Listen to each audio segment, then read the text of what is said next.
तुमच्या पाठीशी आहे. नुसते अनुदान देऊन नुसते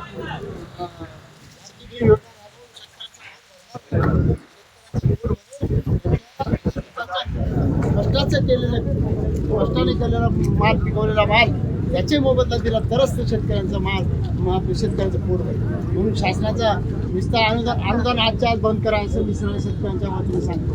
परंतु शेतकऱ्यांचा तुमचा विद्यापीठाचा भाव जो गव्हर्नमेंट सर्टिफाईड किंमत केलेली आहे विद्यापीठाने तुम्हाला दररोज कळतं ते की ह्या मालाची किंमत काय केली त्याचा पाणी भरण्यापासून तर त्याचा सर्व खर्च जोडलेला आहे.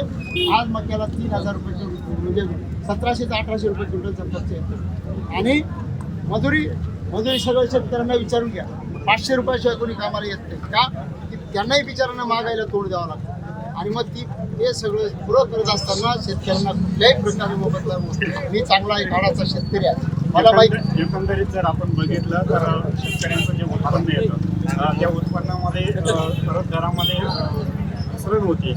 एकंदरीतच उत्पन्न आणि त्यांना कमी मिळणारा भाव ही शेतकऱ्यांची भरपाई नक्की कोण करणार? नाही, शासनाचं धोरण एक आता तुम्हाला सांग कांद्यावरून उदाहरण देतो.